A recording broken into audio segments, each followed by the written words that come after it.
మా పాలసీలు ఇంటింటికట అభివృద్ధిలో ప్రజల భాగస్వామ్యం పెంచుతాం అధికారులతో సమీక్షలో సీఎం చంద్రబాబు. ధాన్యం కొనుగోళ్లు ఆగొద్దు లేదంటే కఠిన చర్యలు ఉంటాయని చంద్రబాబు నాయుడు గారు చెప్పిండు. ఎప్పుడు చెప్తుండు? ధాన్యం అంతా అయిపోయిన తర్వాత రైతులు ఇబ్బందులు పడ్డాక కఠిన చర్యలు ఉంటాయి, ధాన్యం కొనుగోలు ఆగొద్దు అంటాడు. ఇప్పుడు చెప్పేది ఏంది? ధాన్యం కొనుగోలు ఆగొద్దని. ధాన్యం ఫెంగల్ తుఫాను వచ్చి కొట్టకపోయిందా చూత్రి. తుఫాన్లో మొత్తం నీళ్ళల్లో దేవుకొని కళ్ళల్లో నీళ్ళు వచ్చినాయి. ధాన్యం ఉండాల్సిన చోట గింజలు ఉండాల్సిన చోట ఏమన్నాయి? నీళ్లు ఉన్నాయి. వరద వచ్చి వరదలో కొట్టకపోయినాయి ధాన్యం. దాని తర్వాత ఇప్పుడు బయటకు వచ్చిండి చంద్రబాబు నాయుడు గారు, ధాన్యం కొనుగోళ్ళు ఆగొద్దు లేదంటే కఠిన చర్యలు అంటుండు. రైతులు తీవ్రమైన నష్టపోయారు. ఇవాళ వాస్తవం ఇది. మీరు పరిశీలించుకోండి, మీ అధికారులతోనే ఇంటెలిజెన్స్ రిపోర్ట్ తెప్పించుకోండి. చాలా నష్టపోయారు ప్రభుత్వం యొక్క నిర్లక్ష్యం వల్ల రైతులు. ఇవాళ కళ్ళాళ్ళల్లో ఉన్న రైతుల ధాన్యం తడవటానికి ప్రధాన కారణం ప్రభుత్వ నిర్లక్ష్యమే, దాంట్లో తేడానే లేదు. ఎందుకు ప్రభుత్వ నిర్లక్ష్యం అంటే తుఫాన్ వస్తుందని, తుఫాను హెచ్చరికలు వస్తున్నాయి వాతావరణ శాఖ నుంచి. కళ్ళాళ్ళల్లో ధాన్యం రాసులు ఉన్నాయని తెలుసు ప్రభుత్వానికి. కొనుగోళ్ళు అలసత్వం ఉంది, కొనుగోళ్లు సరిగ్గా జరగట్లేదు, మధ్య దళారుల పెత్తనం ఎక్కువైందని తెలుసు. ఇదంతా తెలుస్తుంది. తెలుస్తున్నాక దానికి సంబంధించిన చర్యలు ఎప్పుడు తీసుకోవాలి? మీరు కఠిన చర్యలు తుఫాన్ రాకముందు, వరదలో ధాన్యం కొట్టకపోకముందు తీసుకోవాలి.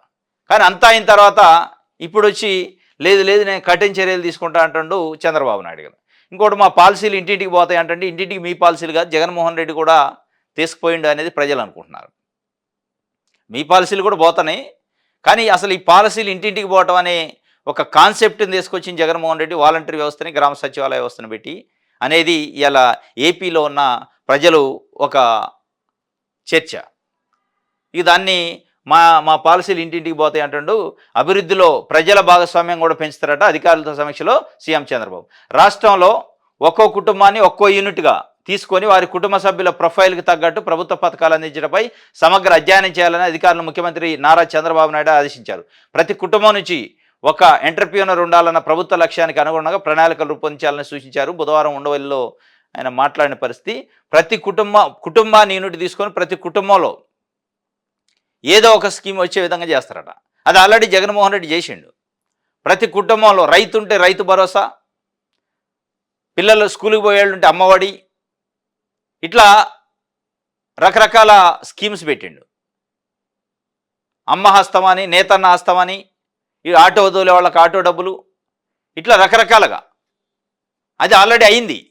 గడిచిన 5 సంవత్సరాలలో ఈ ప్రతి ఇంట్లో కూడా చాలామంది లబ్ధిదారులు ఉన్నారు. ఒక్కొక్క ఇంట్లో 4, 5 కూడా ఉన్నారు. రకరకాల స్కీములు. ఇది మళ్ళీ చంద్రబాబు నాయుడు గారు ఎంటర్‌ప్రెన్యూర్ చేస్తారట. ప్రతి ఇంట్లో ఒక వ్యాపారస్తునే చేస్తారట. మరి ఎట్లా చేస్తారో చూడాలి. వ్యాపారస్తుని చేస్తే మంచిదే.